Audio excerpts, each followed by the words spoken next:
Aunty. எனக்கு வந்து பார்த்தீங்கன்னா என்னோட வயசு 23. என்னோட 23 வயசுல எனக்கு வந்து முக ஸ்ட்ரோக் வந்துருச்சு, அந்த நர்வ் ப்ராப்ளம்னு. ஸோ நான் எவ்வளோ கிளினிக், ப்ரைவேட் கிளினிக்ஸ், ஸ்பெஷலிஸ்ட் எல்லாத்துக்கும் போய் பார்த்தேன். யாருனாலும் என்னை குணப்படுத்த முடியல. எனக்கு வந்து ரொம்ப கவலையாச்சு. ஐயோ, இந்த சின்ன வயசுல வந்து நம்மளுக்கு இந்த மாதிரி முக ஸ்ட்ரோக் வந்துருச்சு, இதுக்கப்புறம் நம்ம லைஃப் எப்படி இருக்க போகுது அப்படின்ட்டுன்னு. முகம் ஸ்ட்ரோக் ஆனால் என்ன மாதிரி அது? எப்படின்னாங்காட்டி என்னோட முகம் வந்து ஃபுல்லாக இந்த பக்கம் செங்கேட்டா போயிடுச்சு.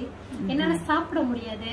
அப்படியே நான் மீறி சாப்பிட்டா கூட இப்படி ஒரு துணி வச்சுக்கணும், வச்சுட்டு தான் சாப்பிடணும். ஏன்னா எல்லா சாப்பாடும் கொட்டிடும். ஏன்னா என்னால் பாதி லிப்ஸ் தான் க்ளோஸ் பண்ண முடியும், பாதி வந்து ஃபுல்லாக ஓப்பனாகவே தான் இருக்கும். கண்ணு கூட என்னால் க்ளோஸ் பண்ண முடியாது. அப்போ டாக்டர் என்ன சொன்னாங்கன்னா, நான் வந்து கண்ணுக்குள்ளே க்ரீம் போட்டு நானே சொந்தமாக க்ளோஸ் பண்ணி டேப் பண்ணிக்கணும் அப்படின்ட்டு. அது கூட எனக்கு ஒரு வேதனையான விஷயம் தான். ஏன்னா அந்த டேப் நான் திரும்பியும் பிரிக்கிறப்ப என்னோட முகம்லாம் வீங்கிரும், என்னோட சதையை அப்படி பிச்சுக்கிட்டு வர மாதிரி ஆயிரும். டெய்லி அதை நான் திருப்பி திருப்பி செய்யறதுக்கு.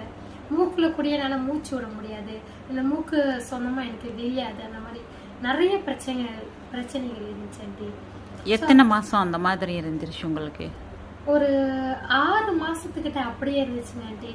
அப்படியே நான் நிறைய இடத்துல ட்ரீட்மெண்ட் போய் நிறைய காசும் கூட செலவாயிருச்சு எனக்கு.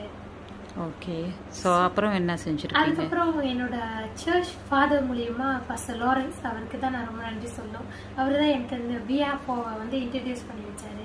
இந்த கேப்சல் தான் நான் எடுக்க ஆரம்பித்தேன். முதல்ல வந்து என்னடா கேப்சல் அப்படி சொல்லிட்டு எல்லாரும் சொல்கிறாங்களே அப்படின்னு எடுத்தேன். ஆனால் இது எடுத்ததுக்கு அப்புறம் தான் உண்மையிலேயே இதில் உள்ள அந்த பவர்ஃபுல்லான விஷயங்களை நான் புரிஞ்சுக்கிட்டேன். நான் வந்து மார்னிங் 4 நைட்டு 4 எடுப்பேன். இதை எடுக்க ஆரம்பித்து 2வது நாளே என்னோட மூக்கு வந்து அந்த விரியாது அப்படி சொன்னேன். அதெல்லாம் வந்து என்னாலேயே சொந்தமாக வேலை செய்ய வைக்க முடிஞ்சிச்சு. என்னோட கண்ணை வந்து என்னால் அசைக்க முடிஞ்சிச்சு.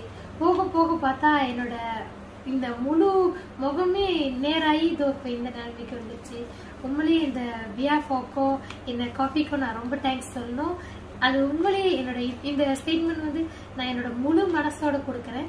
சீரியஸ்லி இது இல்லைன்னா என்னோட முகம் எப்படி இந்த மாதிரி நிலைமைக்கு வந்திருக்கோம், என்னோட ஃபியூச்சர் எப்படி ஆயிருக்கும்னு என்னால் நினைச்சு கூடயும் பார்க்க முடியல இது வரைக்கும். உங்கள் வயசு என்ன சார்? எனக்கு 23 23 வயசு. 23 வயசு. அப்படியானே இந்த பிரச்சனை உங்களுக்கு ஒரு 22 வயசு அந்த மாதிரி வந்துருச்சா? ஆமாங்க, 22 வயசு